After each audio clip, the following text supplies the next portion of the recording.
En noviembre de 2018, Robert Moreno Ramos, un hombre mexicano condenado por el asesinato de su esposa y sus 2 hijos, llegó a su final en Texas después de pasar 25 años en el corredor de la muerte.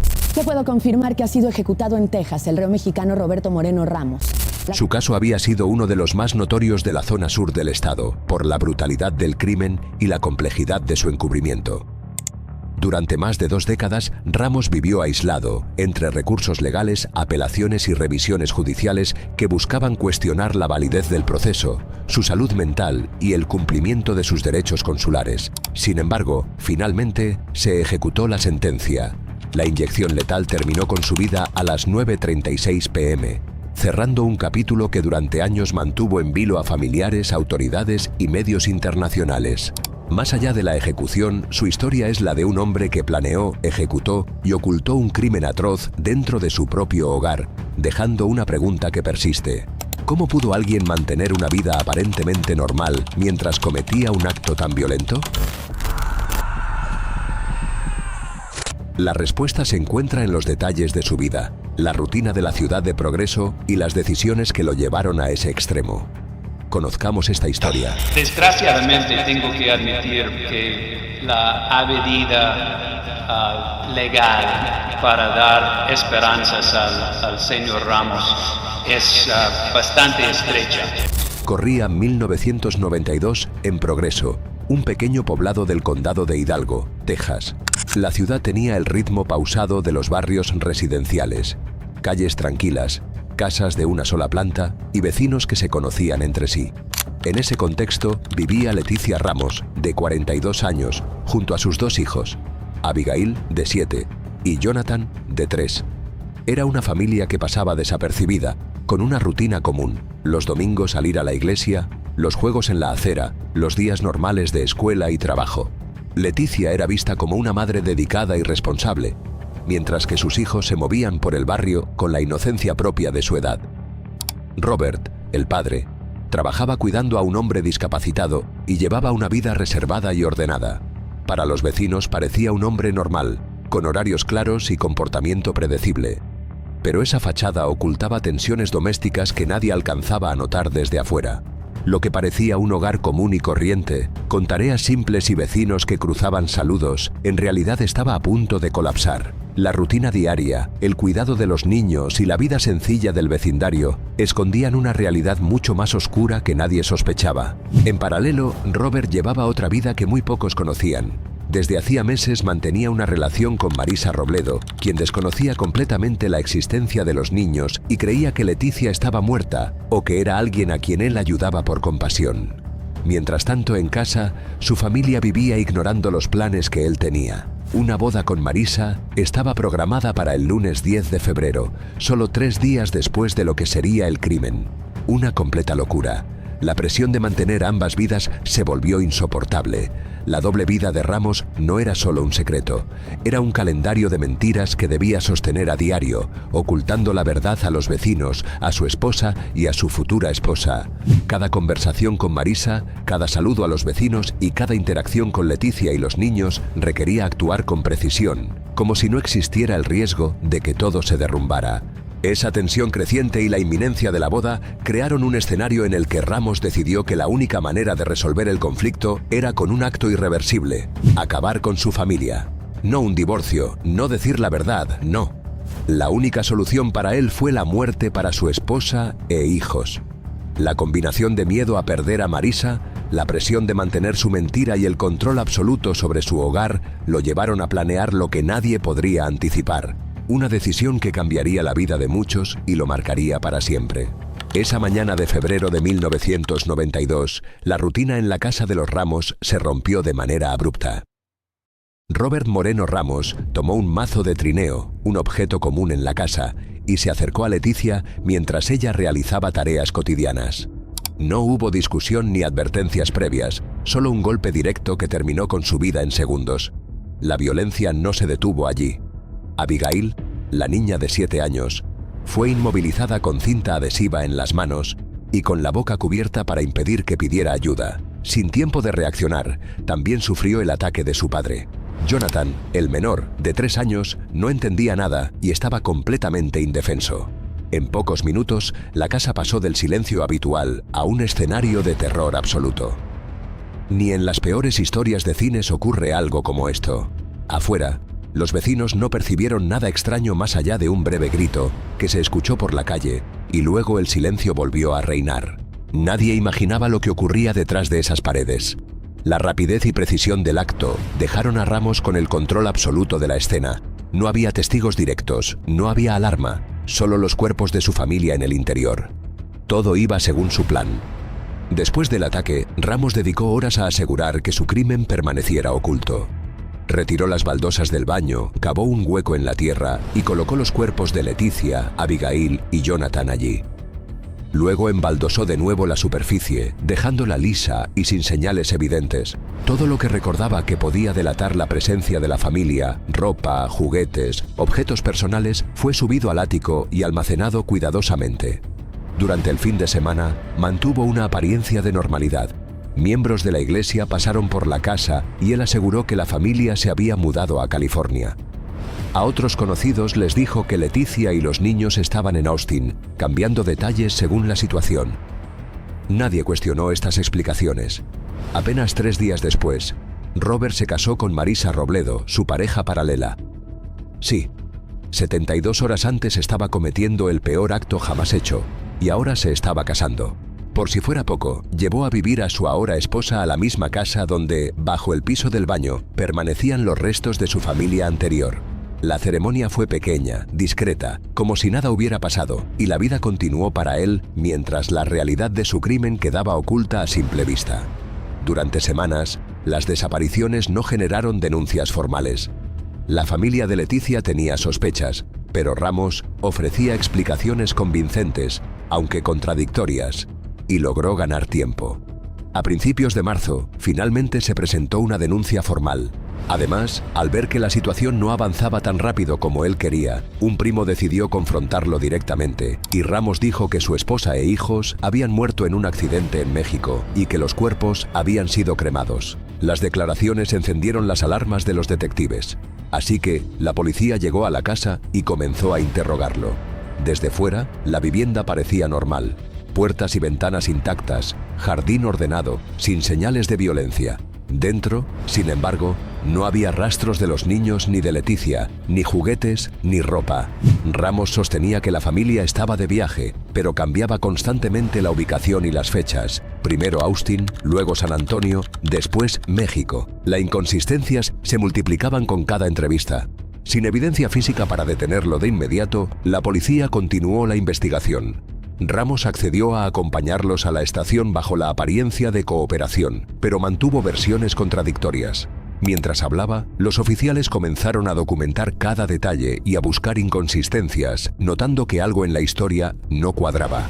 La presión familiar y las dudas generadas por la ausencia prolongada llevaron a los investigadores a solicitar una orden de registro de la vivienda que fue concedida el 6 de abril, y aquí hubo un punto de inflexión. Ese día, al ingresar a la casa, los agentes detectaron signos que confirmaban sus sospechas. Manchas secas de sangre en el dormitorio principal, rastros en el pasillo y en el baño.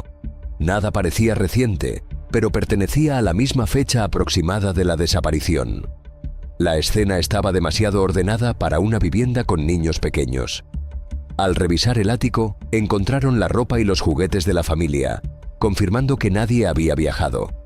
Confrontado nuevamente, Ramos ofreció explicaciones contradictorias sobre cómo habían muerto Leticia y los niños, incluyendo versiones imposibles de sostener.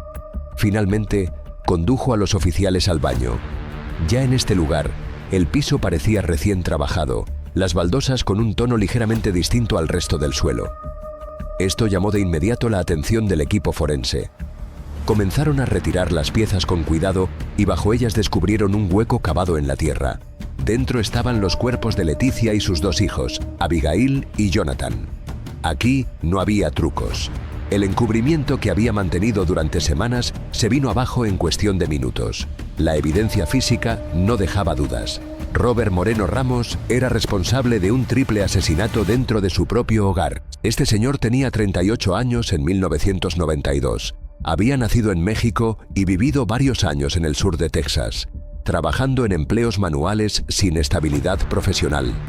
Para quienes lo conocían, era un hombre reservado, con carácter cambiante y capaz de mostrar una amabilidad superficial que contrastaba con la violencia dentro de su hogar. Sus relaciones anteriores y la dinámica familiar demostraban un patrón de control y manipulación. Varios hijos de diferentes relaciones, episodios de violencia doméstica y un control riguroso sobre Leticia y los niños.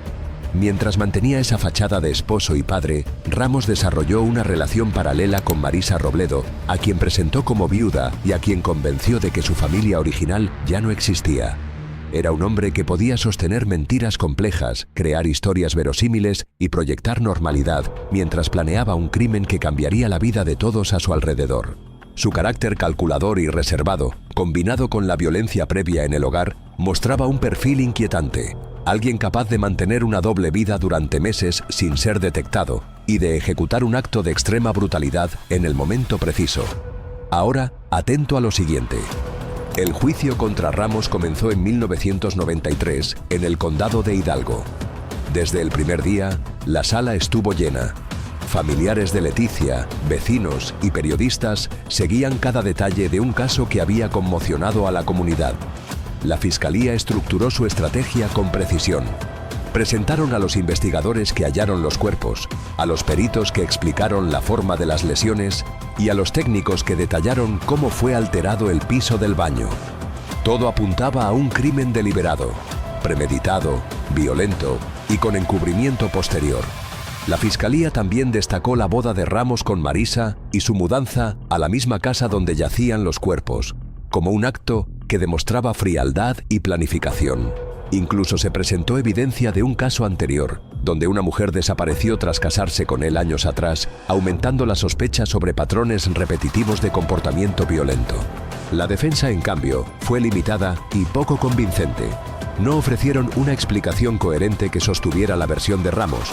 Tampoco presentaron testigos ni pruebas que pudieran cuestionar la narrativa de la Fiscalía. Intentaron sugerir que traficantes de drogas desconocidos podrían haber cometido el triple asesinato, pero sin fundamentos sólidos. En la fase de castigo no se presentó evidencia atenuante y apenas hubo argumentos para evitar la pena de muerte. El jurado escuchó los testimonios de los peritos. La forma de las lesiones, la fuerza aplicada y el estado de la escena eran claros. No era un accidente ni un suicidio. Era un ataque directo y deliberado. Tras varios días de audiencias, el jurado se retiró a deliberar y no tardó en llegar a un consenso, aunque prácticamente todo el mundo sabía cuál sería el resultado. Robert Moreno Ramos fue declarado culpable de asesinato capital por la muerte de Leticia, Abigail y Jonathan. El juez procedió a dictar la sentencia. Fue conciso: pena de muerte. Claramente, esta decisión reflejaba la gravedad del crimen, la ausencia de circunstancias atenuantes y el intento de encubrimiento. Desde ese momento, la vida de Ramos quedó marcada por el corredor de la muerte, un aislamiento total que sería la antesala de su ejecución más de 2 décadas después. Pero todavía no llegamos a ese punto. Robert Moreno Ramos pasó más de 2 décadas en el corredor de la muerte, en la unidad Polunsky, Texas. Desde 1993 hasta 2018, vivió en aislamiento casi total. Una celda individual, horas limitadas para caminar, contacto mínimo con otras personas y con el exterior. Aunque, bueno, no creo que muchas personas hayan tenido el deseo de estar cerca de él. Durante esos años, su vida estuvo marcada por procedimientos legales constantes. Sus abogados presentaron recursos ante tribunales estatales y federales, apelaciones de habeas corpus y solicitudes de revisión relacionadas con su salud mental y la posible falta de una defensa efectiva en el juicio original. Alegaban daño cerebral, trastorno bipolar y un historial de abuso infantil severo, con testimonios de su hijo mayor que describían golpes y castigos extremos. Ninguno de esos recursos cambió el curso del caso, y acá viene lo verdaderamente interesante. A lo largo de los años, organismos internacionales como la Comisión Interamericana de Derechos Humanos cuestionaron si el proceso había respetado los estándares mínimos de defensa. También hubo jueces retirados que recomendaron revisar el expediente completo antes de ejecutar la sentencia. Sin embargo, el sistema judicial de Texas mantuvo firme la condena. No le importó mucho lo que esta comisión decía. Incluso cuando Ramos solicitó suspensiones de último minuto y revisiones finales, los tribunales rechazaron todas las solicitudes. Su vida transcurría entre celdas silenciosas, revisiones periódicas de expedientes y la espera constante de un fallo que nunca llegó. Para él, cada día era una repetición del anterior, con el tiempo convertido en una rutina de espera y limitaciones estrictas. Finalmente, la fecha de ejecución se confirmó para noviembre de 2018. En sus últimas horas, Ramos permaneció en la celda, recibiendo visitas breves y revisando los procedimientos que le habían negado el cambio de sentencia. Cuando llegó el momento, fue trasladado a la cámara de ejecución. Sus últimas palabras fueron dirigidas al consulado mexicano, agradeciendo el trato humano recibido y mencionando que estaba listo. Aproximadamente a las 9:25 p.m. comenzó el procedimiento de inyección letal. 11 minutos después, a las 9:36 p.m., se declaró su fallecimiento. Murió a los 64 años de edad. Afuera, la zona de observación estaba tranquila, sin grandes protestas. Para la familia de Leticia, el final cerraba un capítulo que había marcado sus vidas durante 25 años. La justicia, al menos en términos legales, se había consumado. La verdad es que este caso deja preguntas que no son fáciles de responder. ¿Se puede hablar de justicia completa cuando alguien pasa más de 2 décadas esperando su ejecución? ¿Hasta qué punto la pena de muerte es un instrumento de reparación para las víctimas? Muchos analistas y organizaciones cuestionaron la calidad de su defensa y los procedimientos judiciales que llevaron a la confirmación de su sentencia, especialmente considerando los argumentos sobre su salud mental y antecedentes de abuso. Otros ven la ejecución como la consecuencia inevitable de un crimen aberrante. Un hombre que asesinó a su esposa y a sus 2 hijos, enterrándolos bajo el piso de su propia casa para mantener su mentira. Para los espectadores, el caso plantea dilemas morales y legales. La línea entre justicia y castigo, entre responsabilidad y destino, se vuelve difusa. Ramos cometió actos que alteraron vidas y dejaron un dolor irreparable, pero su largo tiempo en el corredor de la muerte también expone preguntas sobre el proceso judicial y la humanidad de la pena capital. Es un recordatorio de que detrás de las cifras y procedimientos hay personas, familias y comunidades afectadas. Al final, el caso invita al debate. ¿Debería existir la pena de muerte? ¿Puede un proceso judicial, por más exhaustivo que sea, realmente equilibrar la justicia y la ética? ¿Qué aprendemos como sociedad al analizar crímenes como este? ¿Y cómo deberíamos abordar la prevención y la responsabilidad? No hay respuestas fáciles, pero estas son preguntas que permanecen en la memoria de quienes siguen la historia. Y ahí es donde tú, como espectador, debes reflexionar y formar tu propio juicio.